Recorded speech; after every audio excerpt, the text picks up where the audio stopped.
Bonjour, je suis Yann de Cuisine Éthique et aujourd'hui je vais vous expliquer comment on réalise un parmesan végétal.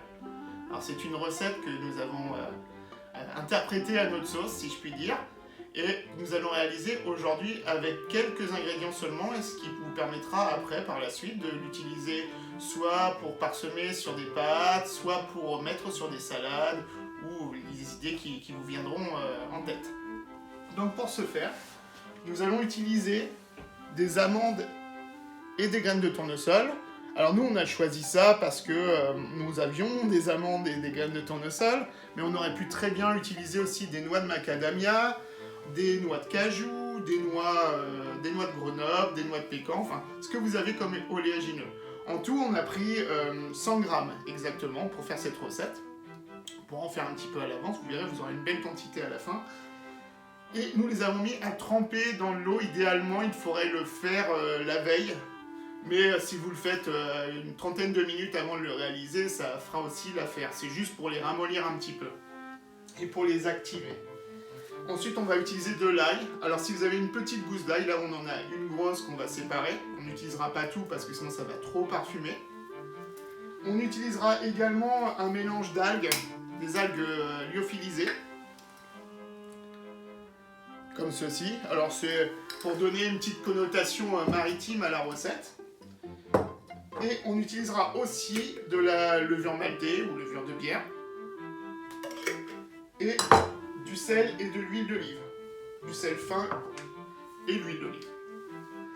Donc pour commencer, c'est très simple. On va introduire nos amandes et graines de tournesol dans un robot mixeur avec la lame en S.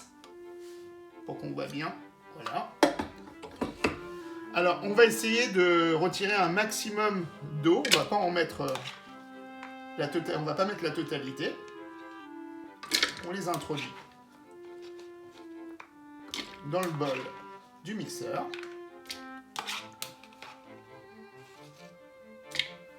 On en laisse un petit peu parce que l'eau va permettre d'agglomérer le mélange. Et vous allez voir comme après on va donner une petite cuisson au four. Ça va permettre de faire des petits chunks de parmesan. Donc voilà. Ensuite on va rajouter tout de suite notre pincée de sel. Alors une bonne pincée de sel. Hein. Pour ceux qui se souviennent du parmesan, le parmesan est assez salé. Voilà. Ensuite on va rajouter une petite cuillère à soupe d'algues.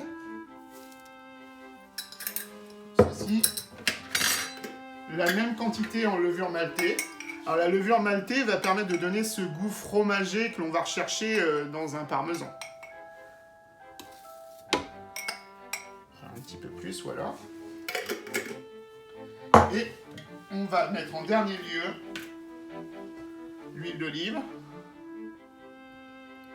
une cuillère à soupe, qu'on répartit de cette façon. Et j'avais presque oublié la petite gousse d'ail qui va donner aussi un peu d'arôme à toute la préparation. Donc comme je vous ai dit, c'est une grosse gousse là, mais on va juste mettre la moitié et comme on l'utilise cru, on va quand même enlever la partie de germe qui pourrait être indigeste. Et ensuite je l'introduis dans le mixeur. Voilà, une fois que c'est fait, on va mixer. Alors ça va faire un petit peu de bruit.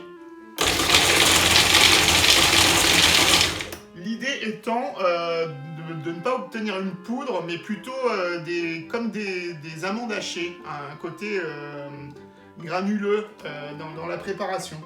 Donc là, on peut déjà regarder une première fois. Le mieux, c'est de mixer en plusieurs fois et de regarder à chaque fois. Là, par exemple, on n'est pas du tout on est surtout sur un mélange qui est beaucoup trop gros. Donc on va continuer à mixer.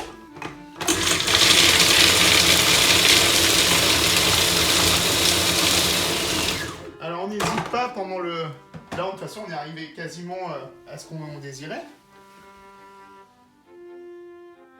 Mais on n'hésite pas à racler les parois du bol. Parce que souvent ce qu'il y a sur les parois n'a pas été mixé parce que ça a adhéré. Donc on repasse un petit coup pour s'assurer que tout est bien mixé. Voilà, comme ceci. Là, on est exactement sur la granulométrie que l'on souhaite. Et après, donc j'ai préparé une plaque avec un silipate. Alors un silipate, c'est un tapis de silicone, ce qui empêche d'adhérer la préparation. À la maison, si vous n'avez pas ce tapis de silicone, bien que je vous le conseille fortement, parce que c'est au final très économique, parce qu'on n'en a qu'un seul et c'est lavable à l'infini, pratiquement.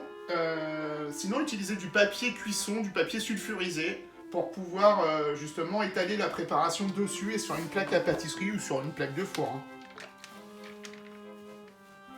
Donc je le mets dessus. J'essaie quand même qu'il se touche, qu'on est presque à le briser. Vous allez voir quand il sortira du four. Comme ceci, on l'étale bien. Et on a préchauffé notre four à 180, 200 degrés selon les fours. On enfourne dans un four chaud, comme pour la pâtisserie. Donc là, j'ai mon mélange, j'ai bien vidé mon bol.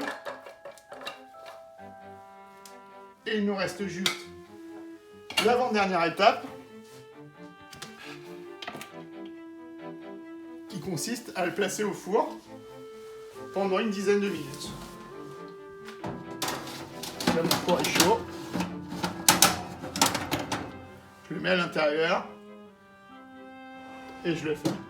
Voilà, 10 minutes sont passées. Notre petit parmesan a cuit ces 10 minutes effectivement au four. Nous allons maintenant le retirer. Donc, vous allez voir, le résultat a changé. Il est un peu coloré.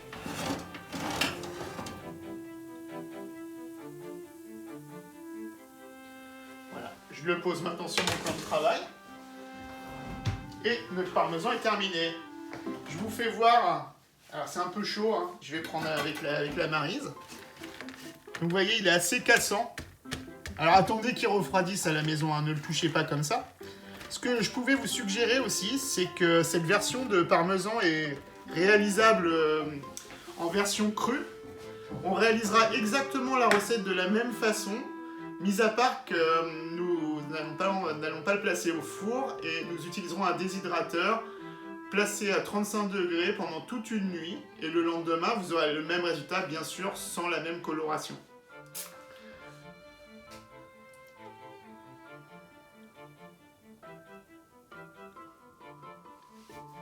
J'espère que vous apprécierez cette recette et vous pourrez nous retrouver très bientôt dans de nouvelles présentations de recettes.